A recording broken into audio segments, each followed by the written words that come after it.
Saya bersyukur pada Allah SWT ada mahasantri yang testimoni kepada saya. Saya bersyukur betul sudah bisa berdialog dengan jin, kemudian sudah bisa terapi. Kerso testimoni teng mriki. Pundi, Pak? Pak Tulus, monggo Pak Tulus. Supaya bisa disyuting ke mriki nggih. Ya, dalam waktu kira-kira berapa 5 menit nggih, monggo mriki.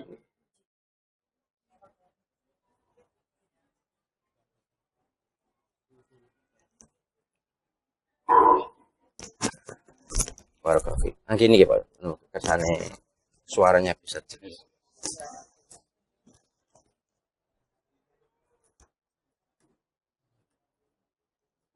Pakai ini juga. Oke. Assalamualaikum warahmatullahi wabarakatuh.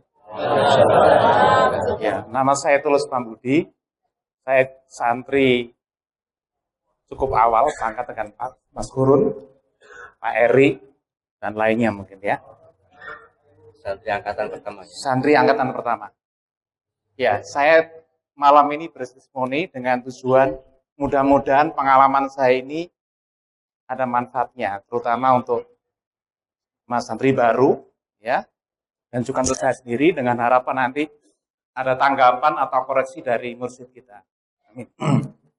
Jadi gini ceritanya, anak saya sekarang ada di sini, anak bungsu saya itu mondok di Batu, di Al-Izzah, kelas 1 SMP, saya mondok di sana, dari boarding, Islamic boarding school. Kurang lebih sebulan yang lalu itu dia sakit perut, kolik, jadi sampai melilit, sampai jungkel-jungkel. Pihak pesantren menghubungi kami supaya ngambil anak itu. Saya ambil, kita bawa pulang, besoknya langsung opname di rumah sakit selama seminggu. Diagnosa dokter ya mahakut kardiologis namanya ya. Setelah seminggu boleh keluar, boleh pulang, terus seminggu lagi istirahat di rumah. Kondisi membaik,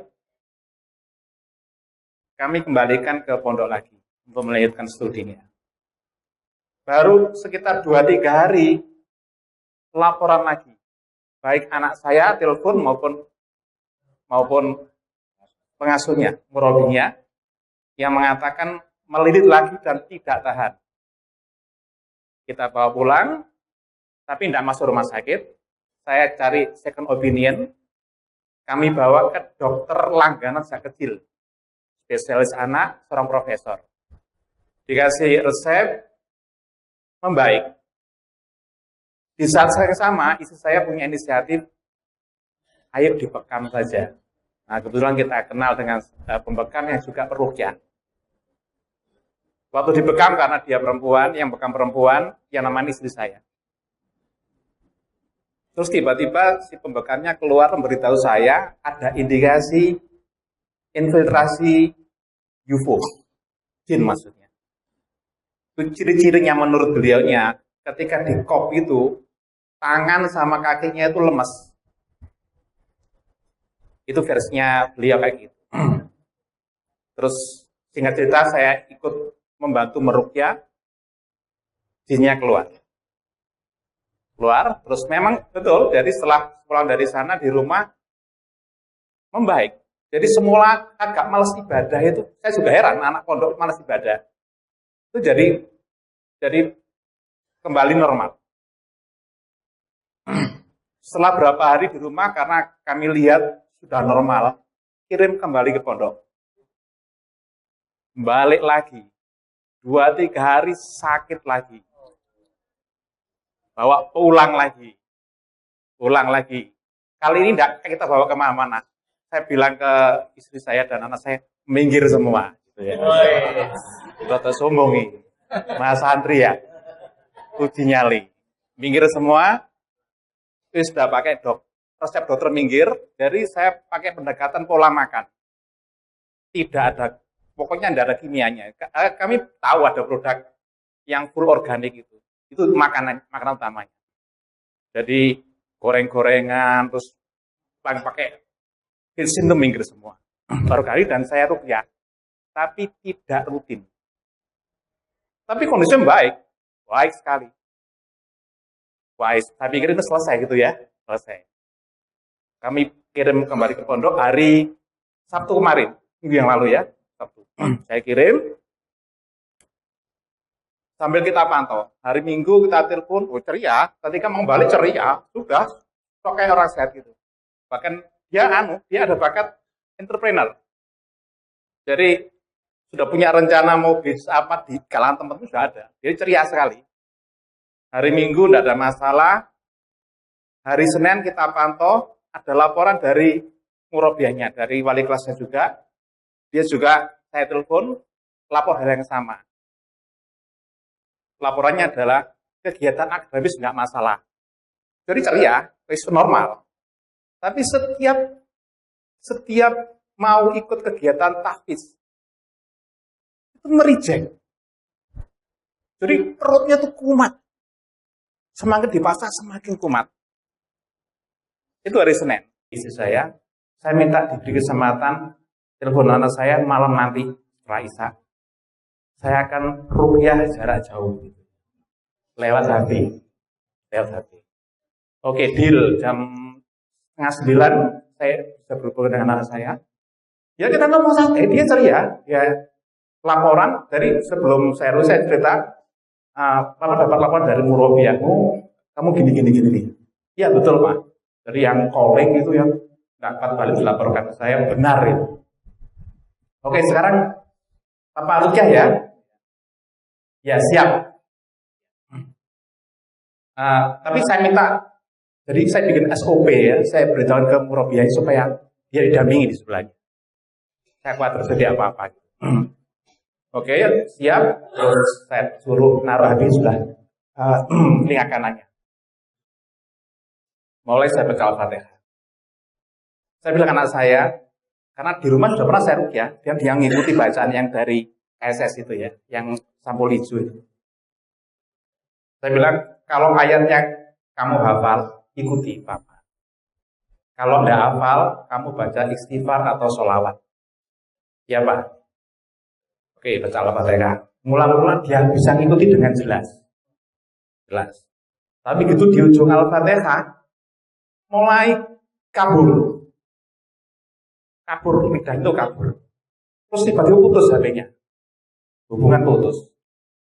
Saya kontak lagi, anak saya terima lagi. Kok putus? Nggak tahu Pak. Lanjut ya. Ya. Yud. Masuk ayat kursi. Mulai. Kalau saya baca, kacau. Jadi mulai teriak-teriak. Makin lama makin keras, akhirnya saya merasakan HP-nya dilempar. HP dilempar, tapi saya masih mendengar suara teriakannya. Saya terus baca itu. Sampai habis yang di buku hijau itu. Sampai habis. Tapi teriakannya itu masih Akhirnya selesai saya hentikan, saya WA murabiahnya bagaimana keadaan anak saya. Terus tidak berapa lama saya telepon. Ketika terjadi munting-munting tadi ya, murabiah itu takut. Ketakutan. Dia tidak tahu apa yang harus dilakukan. Tidak tahu. Jadi ya cuma dilihat gitu aja. Tidak tahu harus dilakukan. Anak saya munting-munting gini. Ini pengalaman buat saya. Harus hati-hati loh. Jarak jauh kalau ada timingnya. Yang munting-munting terus akhirnya jam 11 malam kami itu ngambil anak saya. Ya saya agak emosi sedikit ya. Lu masa gini caranya? Apa enggak ada pertolongan pertama gitu dari pihak sana untuk mengatasi kondisi kayak gini? Saya bilang besok pagi saya bisa ngambil. Tapi ya semalam itu saya nggak bisa tidur. Ya mikir anak saya gimana di sana nih? Karena yang saya tahu kalau suruh patah malam bisa mati, itu yang saya tahu ya. Oke, terus saya malam spiritan, sholat tidur sedikit. Pagi habis subuh saya berangkat dan lapor mursyid kita apa yang saya alami. Di perjalanan saya juga mem-WA murabiahnya, gimana kondisi anak saya. Terus murabiah lapor bahwa alhamdulillah tadi malam kebetulan ada ustadz yang memang bertugas untuk bersih-bersih pondok itu mampir. Jadi anak saya katanya sudah tenang. Enggak. Saya sampai di pondok berangkat dari rumah Surabaya jam habis subuh ya 5:30 gitu sampai pondok jam 8. Terus saya dibawa ke ruangan. Jadi anak saya duduk di lantai gini, di ruangan murabiahnya, bukan di kamarnya, tapi saya lihat tidur anak saya memang. Tapi menurut pandangan saya, ini bukan anak saya. Auranya bukan anak saya. Bukan anak saya. Tapi murabiahnya ngomong sudah selesai nih. Sudah selesai. Nah, saya bawa tongkat.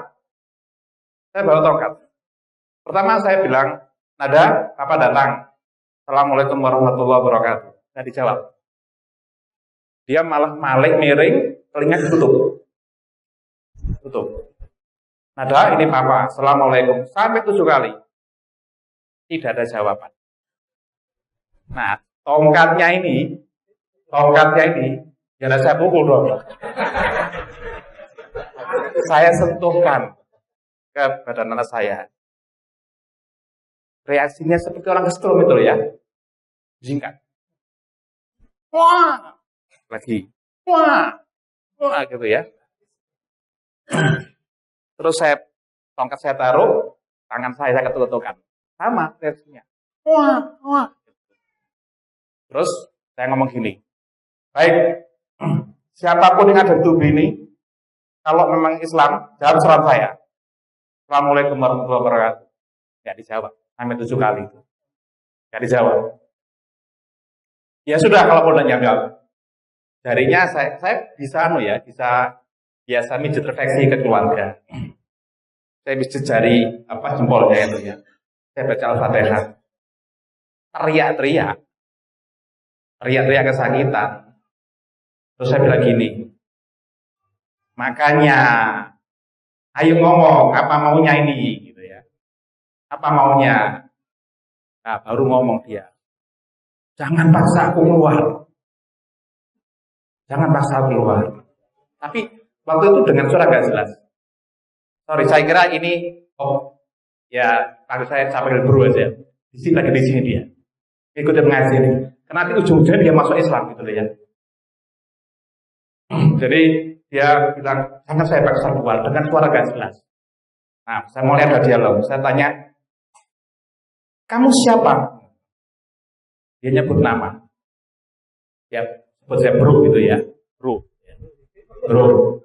Nah, soal dia ngomong, jangan beritahu namaku ke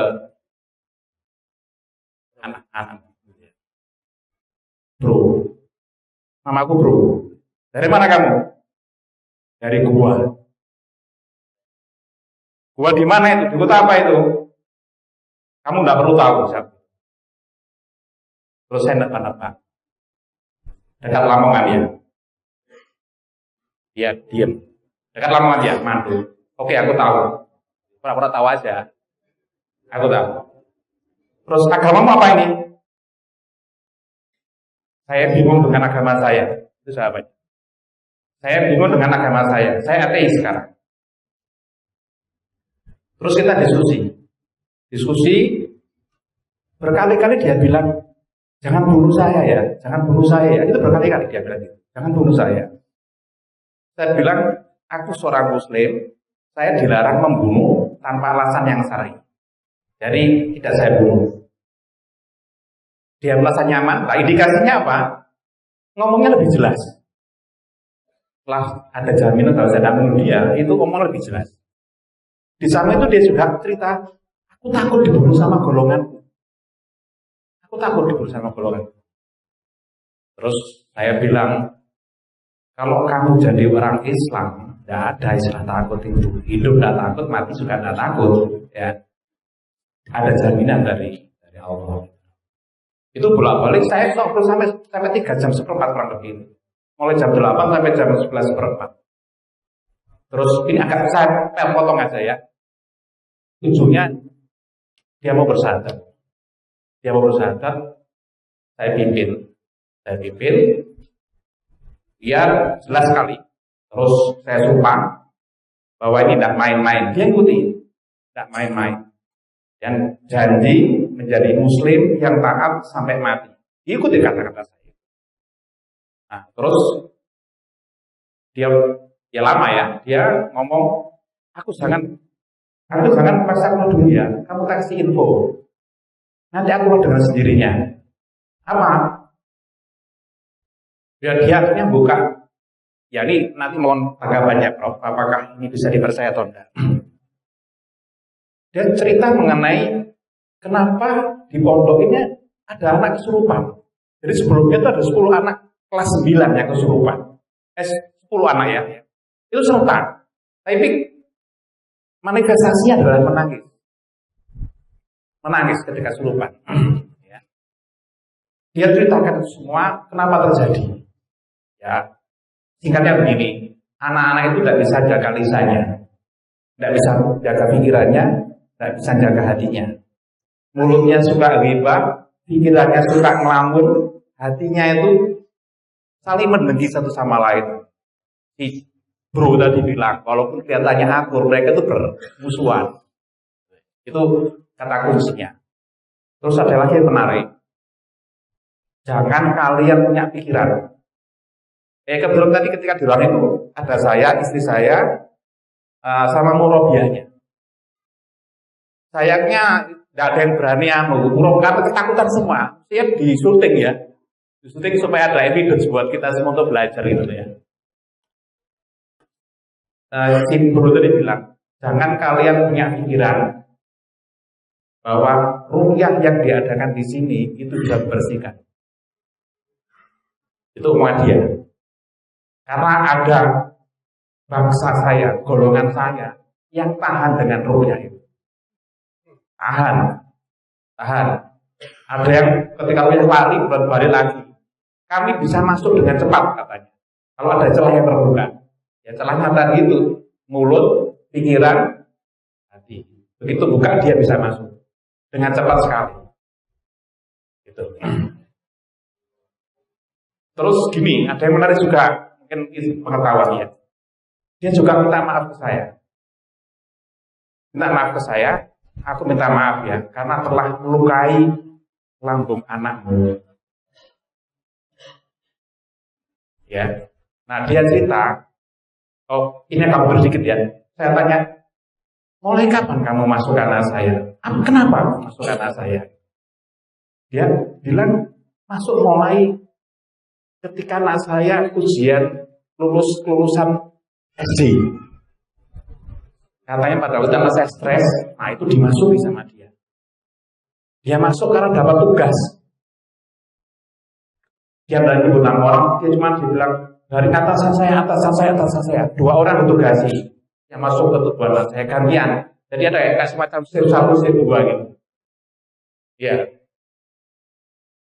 Terus dia bilang, sebenarnya mulanya aku tidak nyaman dengan penugasan, tapi tugas aku tidak bisa nolak. Nah, selama proses berjalan waktu ini, dia tuh banyak belajar dari anak saya katanya soal agama Islam. Terus kondisi terakhir ya, itu kita diskusi sampai 11:30. Terus saya bilang kita sudah lama diskusinya. Saya kira cukup. Anak saya juga perlu makan. Tolong Anda keluar. Apa yang bisa saya bantu? Oke, tekan aja jari kelingking. Ditekan dipijetin gitu ya. Atau ini pertemuan antara jempol sama jari tengah ini. Ditekan. Nah, karena posisi saya waktu di kepala, ya saya tekan jari kelingkingnya. Saya tanya pakai minyak? Tidak usah. Saya tekan. Ya, kelihatan tangan saya bergetar. Ya, bergetar terus. Sebelum bisa tanya, nanti apa indikasinya kalau anak saya sudah sadar? Nanti ada perubahan di wajahnya, tapi itu butuh waktu sebentar. Betul, saya tekan minyak, getar terus keluar. Saya mati anak saya, mulai aura manusianya muncul. Matanya buka, anak saya melek, ya kayak orang bingung. Loh, Bapak kok di sini? Ini apa hari Minggu? Gitu ya. Ya, terus akhirnya saya bacakan Quran tidak masalah. Kalau sebelumnya saya baca Al-Fatihah sudah penting-penting, sekarang setelah gurunya keluar itu tidak apa-apa. Terus kita tes, saya suruh baca coba dibawa keluar, ditemukan ke yang tahfiz, terus kembali lagi katanya tidak ada masalah. Terus saya bawa pulang, ya seperti orang normal, hanya dia merasa bahasa dia itu tubuhnya sakit semua seperti digebui wong sakampung, itu bahasa dia. Ya, terus di rumah saya pijit, saya bisa pijat, terus dia bilang jauh berkurang. Kalau sebelumnya kayak dipukul sekampung, setelah dipijat itu seperti dipukuli Kathy itu nama kucingnya, jadi tidak terasa, sedikit sekali. Ya. Terus membaik. Itu saya bawa pulang hari, itu Rebu. Ya Rebu itu saya bawa pulang, sekarang hari Jumat, jadi sudah 2 hari. Di rumah saya rukyah juga nggak apa-apa. Terus hafalan Qur'annya tiap hari saya tes membaik. Nah ini mohon Prof. Jadi si bro tadi sudah janji ke saya tidak akan masuk mengganggu ketubuhan saya lagi, kecuali ada kecualinya nih, kecuali ada informasi yang perlu disampaikan dan ada informasi kebaikan, katanya begitu. Aku saya nolak, enggak, kamu aja muncul di depan saya. Dia bilang, aku buat jin pinter, aku buat jin kuat, enggak bisa kayak gitu. Dia butuh masuk ke nada. Nah, mungkin salah ini saya. Saya bilang, ya, tapi jangan ngomong orang lain, harus ngomong ke saya. Dan tidak sering-sering. Dia janji masuk sebentar terus keluar. Terus dia ngomong, tapi aku tidak jamin ya, Pak, kalau nanti teman saya yang masuk ke sini, kan ada 2 orang, ada 2 jin yang masuk ke sini. Yang satu sampai akhir tidak mau ngomong, dia tetap kafir. Ini dia ngomong, aku tidak jamin teman saya masuk ke sini tak menyamar pakai nama saya. Terus saya tanya gimana bedakannya? Dia nggak bisa sadar. Dia kafir.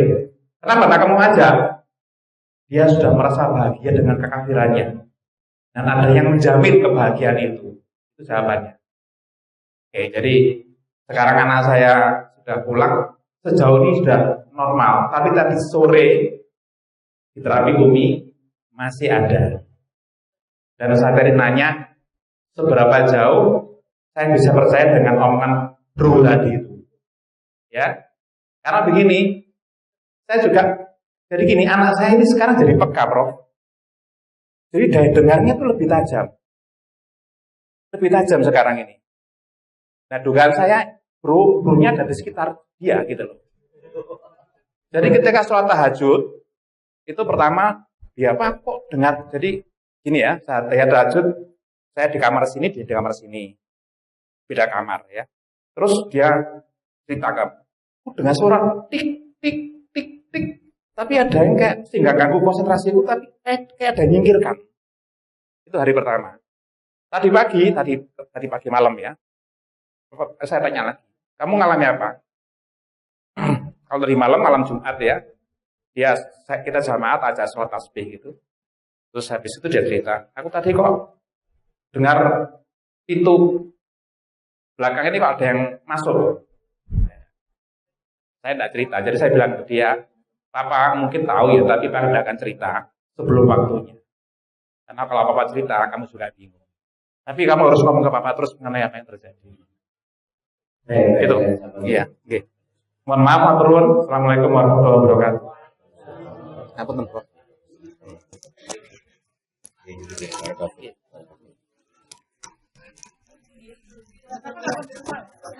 Baik, itulah testimoni yang saya yakin penjenengan juga bisa melakukan. Kalau tidak salah, bro itu namanya Mustafa ya. Kalau di sini ada namanya Mustafa, jangan tersinggung.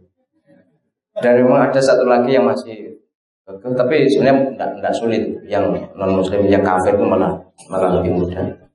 Tapi intinya begini, Penjenengan kalau punya anak, punya saudara, punya tangga yang sakitnya ngana-ngana, sudah tidak usah lama-lama. Saya sudah memberitahu Pak Tulus, sebenarnya itu agak terlambat dikit sebenarnya. Tapi ya namanya orang eksperimen ya atau perlu ada perjalanan seperti itu. Tapi mestinya begitu ada gejala tidak wajar ya sudah langsung di terapi. Saya yakin benar kalau memberanikan diri seperti Pak Tulus itu bisa. Dan benar sudah bisa bicara dengan mereka, bisa dialog dengan mereka. Dan tidak usah takut pada mereka. Itu memang sakit yang sudah luar biasa. Kalau kan pernah saya sampaikan, hampir tidak ada sakit yang tidak ada campur tangan setan. Hampir tidak ada. Semua jenis sakit. Mungkin panu aku ngeluh, tapi liane panu sakit gigi, sakit apa mesti ada. Mereka memanfaatkan untuk supaya lebih ya bisa mengganggu lah. Tapi makanya ilmu ini sangat penting dan tanpa terasa penjenengan punya vibrasi, Pak Tulus punya kekuatan yang luar biasa itu hebat itu. Mustafa ya kalau nggak salah namanya. Enggak Pak Tulus Mustafa. Itu kuat tapi dia sudah baik. Pokoknya gini. Kalau penjenengan misalnya keberatan atau mencoba sudah ya enggak mempan, ya bawa saja ke sini Jumat bersama-sama. Kalau nanti khusus pada Umi atau pada siapa, nggak berani mereka ikut ke sini, nggak berani. Mustafa juga nggak berani. Ya saya nggak nyombongin dia, tapi dia sudah alhamdulillah sudah dipegang Pak Tulus bagus. Sekali lagi saya beritahu kepada para setan, para jin. Ya. Ya, bukan ya, benar. Ya setan dan jin kan di sini banyak juga. Para setan, para jin. Kami ini manusia makhluk Allah SWT ingin taat kepada Allah SWT. Ingin beribadah kepada Allah SWT. Ingin hidup sehat, bahagia. Jangan ganggu kami. Kami tidak akan ganggu kalian. Tapi kalau kalian ganggu ya tentu kami sebagaimana yang dilakukan oleh Rasulullah Muhammad SAW juga kami akan melakukan sesuatu yang bisa mengusir kalian. Saya memang tidak biasa menggunakan kata mengusir. Tidak biasa, tapi ya tentu kalau sing bandel-bandel itu ya gak hanya diusir, bisa diancam dibunuh. Mereka takut juga kok, bisa mati kok jin itu bisa mati. Bisa mati. Jadi yang tidak bisa mati kan hanya iblis saja.